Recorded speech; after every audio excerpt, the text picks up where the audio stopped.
सत श्री अकाल बेटा जी असी लास्ट वीडियो जो वर्क डन के फॉर्मूले किए हैं वही यूज़ करा बट प्रॉब्लम थोड़ी जी अलग कर ली है। असी मन्निया सी कि एक एग्जाम्पल लीए 10 न्यूटन की फोर्स इतने राइट साइड में लग रही है, उस डायरैक्शन च कुछ डिसप्लेसमेंट भी हो रही है। जी हाँ, डिसप्लेसमेंट हो रही है राइट साइड में 10 मीटर की। हुण तो असी मूँह जबानी दस सकते हैं कि वर्क डन कितना होएगा। ये है साडा एफ वैक्टर और ये है साडा डी वैक्टर।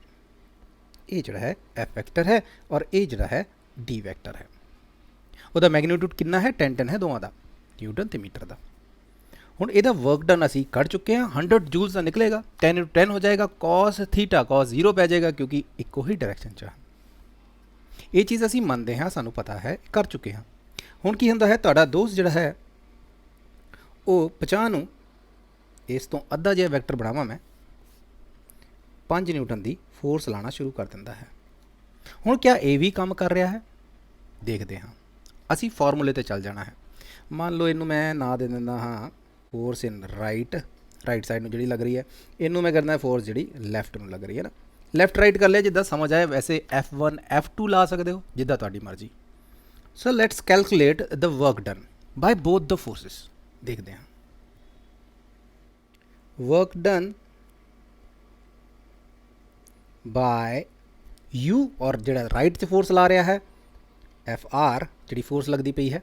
सॉरी कैपिटल लिया हुआ है, छोटा करो इनू एफ आर है ना, इनू भी छोटा कर दिए एल। ठीक है, एफ आर जी तुम फोर्स राइट साइड में लगा रहे हो, फोर्स राइट करके आर पाया हुआ था कितना होएगा sir? You just do dot product with the displacement, this will be the work. Simple formula जैसा है वैसा लगा दीजिए। What will be sir? Calculate the force multiplied by displacement vector magnitude, दोनों के मैग्नीट्यूड मल्टीप्लाई कर दो। और सर कॉस थीटा ज़रूर ले लेना, इसीलिए सिंपल गुणा नहीं है, डॉट गुणा है। तो कर लेते हैं सर 10 × 10 इंटू कॉस 0 सर 1 होता है, कॉस 0 डिग्री 1 होता है। तो आंसर आ जाएगा 100। यूनिट्स क्या होंगे? कैपिटल जे या जूल्स। जाउल्स नहीं है, जूल्स है। चलिए ये हो गया राइट साइड। तो इतना काम हो रहा है, आप कर रहे हो। What about work done bye F L, जो लेफ्ट में लगा रहा है आपका दोस्त है ना, इसकी फोर्स से कुछ काम हो रहा है, देख लेते हैं sir. Will go back to our formula, nothing else. हमें ज़्यादा दिमाग नहीं लगाना है सर। अगेन सर वैसे ही खुल जाएगा वो। एफ का मैग्नीट्यूड ले लीजिए, डी का मैग्नीट्यूड ले लीजिए और मल्टीप्लाई कर दीजिए कॉस। सर अब कौन सा एंगल होगा? 0 डिग्री होगा। देखिए जब भी हमें दो वेक्टरों के बीच में एंगल निकालना हो तो उनकी टेल से टेल मिलाते हैं। ताल से ताल मिलाओ, वो वाला गाना गाते हैं। जैसे अगर मैं बोलूँ ये वेक्टर है, ये वेक्टर है, टेल से टेल मिली ना, तो ये एंगल मेजर करूँगा। अच्छा सर, अगर मैं ये वेक्टर और इसी के ऊपर एक और वेक्टर बना दूँ, पैरेलली बना दूँ, टेल से टेल मिल जाएगी ना, तो हम इसको 0 डिग्री बोलेंगे। चाहे यहाँ भी हो, हम वेक्टर्स को शिफ्ट कर सकते हैं। इन दोनों के बीच में एंगल क्या है? 0 डिग्री। क्यों? ज़रा रखिए, टेल से टेल मिलाइए इनकी। ये मिला दी टेल से टेल। सर एंगल तो दिख ही नहीं रहा है, ये तो एक के ऊपर एक चढ़ गया है। तो हम बोलेंगे दिख नहीं रहा, इसका मतलब एंगल 0 है, कोई एंगल है ही नहीं। What about these vector? Sir एक इस तरफ जा रहा हो और दूसरा आपसे उल्टी दिशा में जा रहा हो। अब भी मैंने टेल से टेल मिला दी, देख रहे हो यहाँ पे टेल से टेल मिली हुई है। What is the angle between them? Sir tail से टेल मिल जाए तो एंगल काउंट कीजिए। सर ये डी में आता है, ऐसे तो सर्कल लग गया एक तरह से, तो 180 डिग्री होगा। तो जब आप अपोजिट जा रहे हो किसी के, तो आप बोलेंगे उसको क्या कि आप मेरे 180 डिग्री जा रहे हो। ठीक है ना? आप सामने देख रहे हो और आप किसी को बोलोगे देखना जरा मेरे 180 डिग्री, तो उसको पता होना चाहिए आपसे 180 डिग्री कितना होगा। बिल्कुल पीछे है ना, जहाँ सर है आपका बैक, वो 180 डिग्री। तो हमें इस तरह से कॉमन भाषा में ले आना चाहिए एंगल्स को। चलिए बहरहाल यहाँ पर 180 डिग्री आएगा। क्यों? क्योंकि देखिए ये आदमी फोर्स कहाँ लगा रहा है? पीछे की तरफ, और डिस्प्लेसमेंट किस तरफ हो रही है? इस तरफ। तो अगर इसकी टेल से टेल मिला दूँ, यहाँ मिला दी, तो आ जाएगा 180 डिग्री, है ना। तो वेक्टर्स को फ्री रहिए, कहीं भी शिफ्ट कर सकते हैं। ये तो हमने सिंप्लिसिटी के लिए सेंटर से ले रहे हैं, वेक्टर्स वी कैन शिफ्ट। तो चलिए कॉस 180 बेटा पता होना चाहिए, कॉस 180 डिग्री इजिकल टू -1। ये बार बार नहीं फंसना चाहिए, आपने वो वीडियो ज़रूर देख लेना है जहाँ पे सारे एंगल्स डिस्कस किए गए हैं। तो ठीक है सर, फोर्स का मैग्नीट्यूड ये रहा सर 5, डिस्प्लेसमेंट तो सर उतनी ही हुई 10 की, ठीक है, 5 × 10 × -1, ठीक है। अब ये देख लेते हैं सर, ये तो हो जाएगा -50 जूल्स, है ना। तो राइट साइड में काम हो रहा है 100 जूल का और लेफ्ट साइड में काम हो जा रहा है -50 जूल का। तो बता सकते हैं व्हाट विल बी द, बड़ा सा वर्ड है, नेट वर्क डन।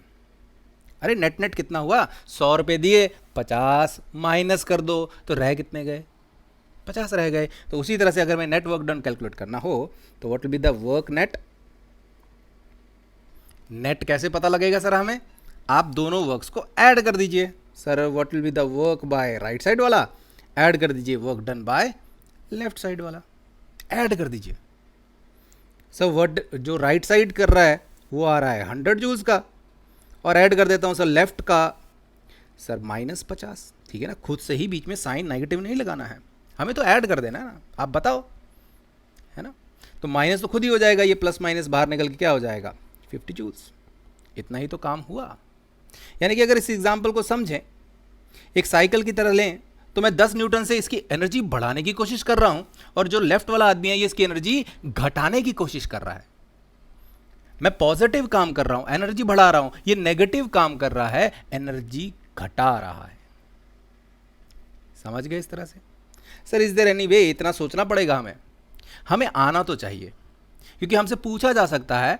इसी तरह का क्वेश्चन होगा आपको, दिस इज योर क्वेश्चन 2, जहां पे एक बॉक्स दिया जाएगा, 2 फोर्सेस लगी होंगी, इस फोर्स का वर्क डन निकालिए और इस फोर्स का वर्क डन निकालिए और नेट वर्क डन भी निकालिए। तीनों चीजें पता होनी चाहिए।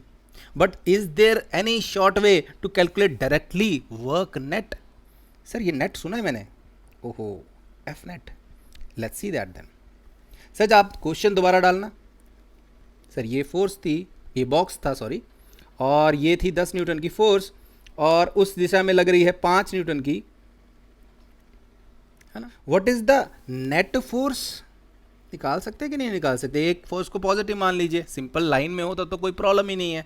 Sir may be right side की पॉजिटिव मान लीजिए 10, ऐड कर दीजिए सर दूसरी, क्या हो जाएगी सर -5 लीजिए, उसको 5 न्यूटन नहीं बोल सकते आप, -5 लीजिए। तो सर ये तो 5 न्यूटन की फोर्स रहेगी, कॉमन सेंस से पता लग रहा है यार, 10 को आगे खींच रहा है, 5 नीचे को, तो 5 का ही नेट रह जाएगा। तो ये क्वेश्चन तो सर ऐसा नहीं हो गया कि इसमें सिर्फ 5 न्यूटन की ही नेट फोर्स लग रही थी। This is F net, vector addition से निकाला, दिशा देखकर 10 + 5 क्यों नहीं किया, 15 क्यों नहीं किया, क्योंकि सर वो डायरेक्शन नहीं है, देखिए पीछे की तरफ है, घटाएगी उसको, नेट फोर्स कम कर देगी। अगर वो ये जो फोर्स है ये इस दिशा में लगी होती 5 की, तो सर 15 हो जाना था, क्योंकि सेम डायरेक्शन में है। इस तरह से सोचना है। चलिए अगर हमने 5 न्यूटन की नेट फोर्स निकाल ली है, यानी कि नेट इफेक्ट फोर्स का कितना है, मेरी 10 की शक्ति वो कितना खा जा रहा है 5, नेट बॉक्स को कितना मिल रहा है 5। बॉक्स को मतलब है कि आप लोग क्या कर रहे हो कि बॉक्स को ये मतलब है कि मेरे पे नेट कितना मिल रहा है मुझे, बॉक्स को सिर्फ नेट फोर्स से मतलब है। तो what is the work net, sir same formula लगा दीजिए, थोड़ा सा चेंज कर देना, F net dot D. F net किस तरफ है सर 5 न्यूटन इस तरफ, इसको अब सॉल्व करना है, सॉल्व कर लेते हैं। एफ नेट बताइए सर 5 की, देखो यहाँ से निकाल रहा हूँ मैं, नेट फोर्स पहले कैलकुलेट कर चुका हूँ, मल्टीप्लाई कर दीजिए दूसरे का मैग्नीट्यूड, डिस्प्लेसमेंट कितना हुआ बेटा, वो तो 10 मीटर का ही है, वो तो चेंज नहीं हुआ, ठीक है। यहाँ से ये 10 मीटर गया फॉर एग्जाम्पल, तो सर ये तो 10 का ही हुआ, और मल्टीप्लाइड बाय सर क्या डायरेक्शन में डिफरेंस हुआ, नहीं सर सेम ही डायरेक्शन में नेट फोर्स आई है ना जिस तरफ डिस्प्लेसमेंट हो रही है, तो वो cos 0 होके 1 हो जाएगा। तो देखो हमारा आंसर क्या आया 50 जूल्स, और हम कैलकुलेट करके नेट हर एक आदमी का वर्क डन निकाल के, तब भी तो हम नेट कितना बोल रहे थे, देखो यहाँ पे किया था ना हमने 50 जूल्स कैलकुलेट, और अगर हमें नेट फोर्स ही पहले स्टेप में निकाल देते तो वैसे भी निकल जाता। तो ये एग्जांपल थोड़ा सा दिमाग में आ जाना चाहिए कि डिफरेंट फोर्सेस हो सकती हैं जो डिफरेंट काम कर रही हों, उनका काम क्या होगा और नेट वर्क डन हमें कैसे निकालना है ना, कि टोटली क्या हुआ। जैसे थोड़ा सा नेट वर्क डन के साथ खेल लेते हैं, सिर्फ दिमाग में आंसर दीजिए। आप यहाँ 10 न्यूटन फोर्स लगाते हो और आपका दोस्त पीछे की तरफ 10 न्यूटन की फोर्स लगा देता है। बॉक्स ने पता कि कहना, बॉक्स ने कहना सानू की, है ना जी, फर्क नहीं पड़ता, क्यों, नेट फोर्स 0 है बॉक्स पे, 10-10 तो कैंसिल ही हो जा रहे हैं। अब आप जितना मर्जी बोलते जाओ कि मैंने जी 100 जूल का काम कर दिया, मैंने ये कर दिया काम, बोले नेट इफेक्ट तो जीरो हुआ, नेट वर्क डन तो जीरो हुआ, इसकी एनर्जी में कोई चेंज नहीं आएगा। जैसे ऐसे समझने में मुश्किल लग रहा है, साइकिल देखो, आप आगे से खींचो 10 न्यूटन से, मान लो ये किसी स्पीड में जा रही थी पहले ही, और आपने आगे से रस्सी डाल दी, 10 न्यूटन से खींचने लग गए, आपका दोस्त पीछे से 10 न्यूटन से खींचने लग गया, दोनों बराबर फोर्सेस से खींचेंगे, हाँ सर फोर्स इंक्रीज हो जाएगी, इसकी स्पीड इंक्रीज हो जाएगी। नहीं नहीं सर स्पीड कम हो जाएगी, क्या होगा सानू की कोई फर्क ही नहीं पाएगा, क्योंकि there is no net force on this cycle. इस तरह से हमें नेटवर्क डन सोचना है। पर क्या हम ये बोल दें कि ये बंदा कोई काम ही नहीं कर रहा, इसका तो रस्सी डालना ही वेस्ट है? क्या हम ये बोल दें ये जो पीछे से फोर्स लगा रहा है इसका तो काम ही वेस्ट है? नहीं, ये वर्क डन कर रहा है बट नेट इफेक्ट जीरो आ रहा है। थोड़ा सा दिमाग में करेंगे तो आपको आसानी से समझ आएगा, खुद से आपको इसकी कॉमन सेंस पता लग जाएगी। Thank you.